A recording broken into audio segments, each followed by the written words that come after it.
Chapter 2 शुरू करेंगे। Chapter 2 अपने अकाउंटिंग का, ये वाला भी अपना एक थ्योरी चैप्टर है, ठीक है। तो इसमें ज़्यादा दिमाग पे जोर मत डालना, सही बताऊँ तो नॉर्मल तरीके से जितना हो रहा हो ना उतना करते चलो। तो इस चैप्टर का नाम है, ये अपना चैप्टर नंबर 2 है। अलग अलग बुक्स के अंदर अलग अलग नाम से मिलेगा। बेसिकली मैंने अभी तक जितना देखा है 2 ही बुक्स रेफर करोगे, या तो DK गोयल या फिर गरेवाला, TS गरेवाला, ठीक है। दोनों ही के अंदर सेकंड चैप्टर मिलेगा आपको। तो सबसे पहले डेफिनेशन से शुरू करते हैं। देखो, सबसे पहली डेफिनेशन है हमारी बिजनेस ट्रांजैक्शन की। ज़्यादा दिमाग पे जोर मत दो, सिंपल सा समझो। कोई भी ऐसी चीज जिसके होने से अपन अकाउंट्स में एंट्री करेंगे उसे बिजनेस ट्रांजैक्शन बोलते हैं। समझ आ गई? पिछली क्लास में मैंने तुमसे सवाल पूछा था, मम्मी का प्यार मिला, इससे अपन कोई भी अकाउंट्स में एंट्री नहीं करते, तो ये बिजनेस ट्रांजैक्शन नहीं है, ठीक है। इसको हम इमोशनल ट्रांजैक्शन बोल दें, प्यार वाली ट्रांजैक्शन बोल दें, कुछ भी बोल दो, बिजनेस ट्रांजैक्शन नहीं है। तो तुम्हें समझ आ गया बिजनेस ट्रांजैक्शन का। कोई भी चीज़ जिसके होने से हमें अकाउंट्स में एंट्री करनी पड़ेगी उसे हम बिजनेस ट्रांजैक्शन बोलते हैं। फॉर एग्जाम्पल, मैंने बोला कि यार मैंने ना अपनी एक बुक बेची, तो मेरे को किताबों में लिखना पड़ेगा, इसको बिजनेस ट्रांजैक्शन बोलते हैं। तो यही लिखा है, इट मीन्स फाइनेंशियल ट्रांजैक्शन या ऐसा इवेंट जिसके कारण हमारा पूरा का पूरा अकाउंट्स का प्रोसेस शुरू हो जाता है और हमें अकाउंट्स में एंट्री करनी पड़ती है। बात समझ आ गई? आगे इसने बोला कि ना ये बिजनेस ट्रांजैक्शन ना 2 तरीके की हो सकती है। बिल्कुल 2 तरीके की हो सकती है। एक तो जो कंपनी के अंदर ही कर रहा है, जिसको हम बोलते हैं इंटरनल ट्रांजैक्शन। दूसरा है जो कंपनी के बाहर वाले लोगों से इंटरेक्ट करते हुए कर रहा है। समझ आई? एग्जाम्पल लो, खाना या तो घर के लोगों को खिलाया जा सकता है या घर के बाहर के लोगों को।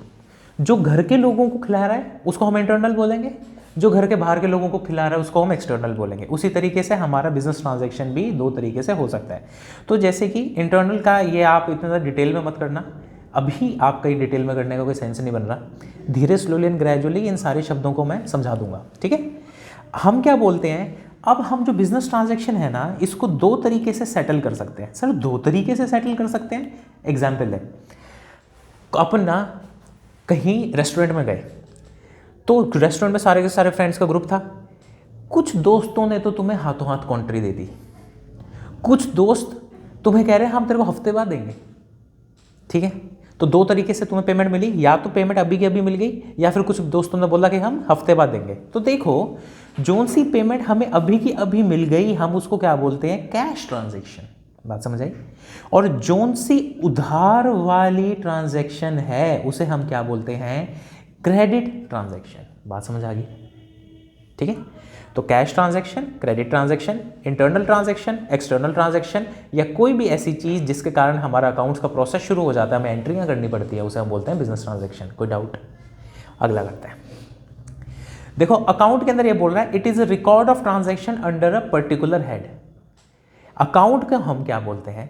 जब हम एक जैसी ट्रांजैक्शन एक जगह पे लिखते हैं तो उसे हम अकाउंट बोल देते हैं। एग्जाम्पल लेते हैं, मैंने सेल की ट्रांजैक्शन एक जगह लिख दी तो मैं इसको सेल का अकाउंट बोलता हूं। बात समझ आई? अगर मैंने परचेज की ट्रांजैक्शन एक जगह लिख दी सारी, तो मैं इसको परचेज का अकाउंट बोलता हूं। सर ये अकाउंट बनाते कैसे हैं? बनाने का तरीका अपन आगे चैप्टर में देखेंगे। जो बोला वो तो समझ आया, आगे देखो। अगली हमारी तीसरी डेफिनेशन है कैपिटल की। कैपिटल के दूसरे नाम भी होते हैं। पहला नाम है नेटवर्थ और दूसरा नाम है ओनर्स इक्विटी। तीनों शब्दों का मतलब एक ही होता है, कैपिटल का, नेटवर्थ का और ओनर इक्विटी का, तीनों एक ही मतलब है। बात समझ आई?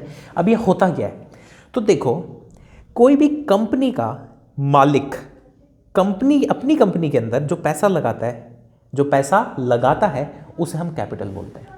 वापस एक बार, जब कोई कंपनी का मालिक अपनी कंपनी में पैसा लगाता है उसे हम कैपिटल बोलते हैं, ठीक है। अब एक मेरे को चीज़ बताओ, मान लो अपन ने ना एक रेस्टोरेंट शुरू करना है, उसमें मैं या तो नकदी के अंदर यानी कैश के अंदर रुपया लगा सकता हूँ, या फिर मेरे घर पे एक फ्रिज पड़ा था एक्स्ट्रा, मैंने वो फ्रिज भी उधर लगा दिया। तो हमें समझ आया कि ओनर अपने बिजनेस में 2 तरीके से पैसा लगा सकता है, या तो वो नकदी की फॉर्म में होगा या फिर वो किसी चीज़ की फॉर्म में होगा। बात समझ आई? तो अपन इसको पढ़ते हैं। कैपिटल के बारे में ये बोल रहा है, एक ऐसी अमाउंट है जो कि ओनर ने अपने ही बिजनेस में इन्वेस्ट कर रखी है। समझ आ गया? आगे करते हैं। It may be in the form of money यानी कैश की फॉर्म में हो सकता है, या फिर किसी चीज में यानी एसेट। एसेट क्या होता है? थोड़ी देर में करेंगे। अभी बस इतना समझो, मनी यानी कैश की फॉर्म में, एसेट यानी चीज की फॉर्म में हो सकता है। ये बात समझ आ गई? तो इसका हम एक फॉर्मूला भी लिखते हैं। एक फॉर्मूला अभी करने की जरूरत नहीं है, स्लोली एंड ग्रेजुअली कर पाएंगे। क्योंकि देखो जो नोट्स होते हैं ना, नोट्स ऐसे बनाने पड़ते हैं कि बच्चा जब रिवाइज करे ना तब एक ही जगह सब कुछ लिखा हो। बात समझ आई? इसीलिए मैंने बोला था कि मेरी क्लास को ना दूसरों से मिक्स मत करना, क्योंकि मैं अभी कुछ चीज़ स्किप करवाऊंगा, ये इसकी जब ज़रूरत होगी ना, जब तुम्हें बेस्ट समझ आएगा, मैं उसी दिन करवाऊंगा इसको, लेकिन करवाऊंगा पूरा। ठीक है, अब अपन करते हैं। अब एक चीज़ देखो, मैंने रेस्टोरेंट में पैसा लगाया, अब कभी तो मैं रेस्टोरेंट से कुछ पैसा वापस निकालूंगा।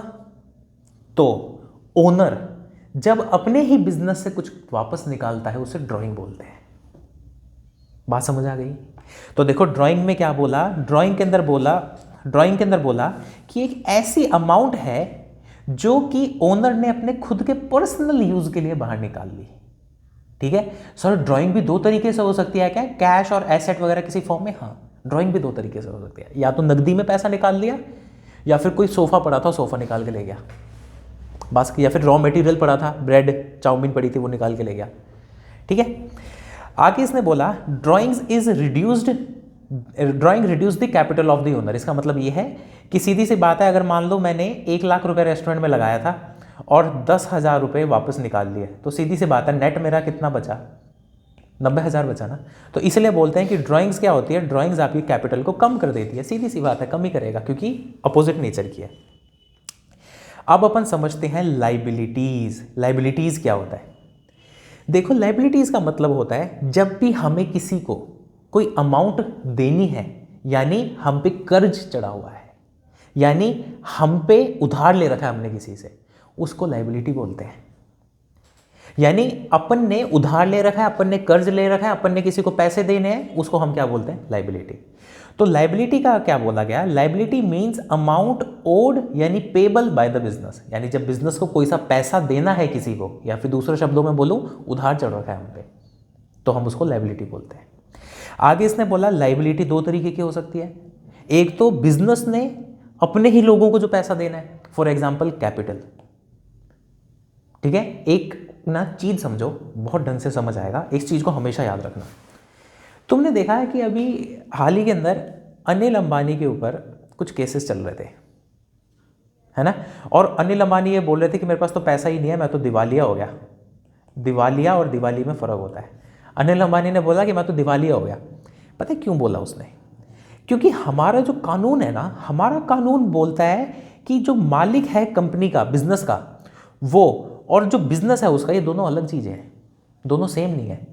यानी अनिल अंबानी पे जो केस हुआ, इसका मतलब उसके बिजनेस पे केस नहीं हुआ, और जो अनिल अंबानी के बिजनेस पे केस हुआ, इसका मतलब अनिल अंबानी पे केस नहीं हुआ, क्योंकि दोनों अलग अलग पार्टीज हैं।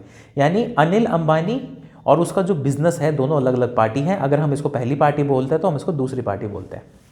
अब बहुत इंपॉर्टेंट है, अगले 30 सेकंड समझना, आगे बहुत बड़ा कंसेप्ट क्लियर हो जाएगा। ठीक है, हमने क्या बोला कि कैपिटल वो चीज होती है जो कि मालिक ने अपने बिजनेस में लगाई।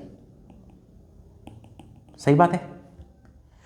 अब एक चीज बताओ, अगर अनिल अंबानी और उसका बिजनेस अलग अलग है, तो क्या मैं ये कह सकता हूं क्या कि इसका कैपिटल का मतलब ये भी है जो बिजनेस ने अनिल अंबानी को वापस करना है? सीधी सी बात है। तो इसीलिए हम कहते हैं कि कैपिटल क्या होती है? बिजनेस की लाइबिलिटी है, यानी बिजनेस के ऊपर कर्ज चढ़ा हुआ है मालिक का। बात समझ आ गई? ठीक है, अब आगे करते हैं। आगे इसने बोला दो तरीके की लाइबिलिटी हो सकते हैं, या तो जो बिजनेस को बिजनेस के अंदर ही देनी है, या फिर दूसरी जो हमें आउटसाइडर्स को देनी है। ठीक है, तो हमारी दो तरीके की लाइबिलिटीज हैं, एक तो इंटरनल लाइबिलिटी होगी, एक हमारी एक्सटर्नल लाइबिलिटी होगी। समझ आ गया? आगे हम देखते हैं एक्सटर्नल लाइबिलिटी को और पढ़ते हैं। एक्सटर्नल लाइबिलिटी भी दो तरीके की हो सकती है। एक तो वो है जो हमें 12 महीने के अंदर अंदर ही देनी है वापस, दूसरी जिसको हम 12 महीने के बाद देंगे। ठीक है, तो जो हमें 12 महीने या 12 महीने के अंदर पे करनी है उसको हम बोलते हैं करंट लाइबिलिटी। करंट झटके वाली, अभी के अभी करना है। और जो हमें 12 महीने के बाद देनी है उसे हम बोलते हैं नॉन करंट लाइबिलिटी। इतनी बात समझ आ गई? ठीक है, अब हैवी तो नहीं लग रहा? एक और करें या अगली क्लास में कर लें? अगली क्लास में कर लेते हैं, चलो।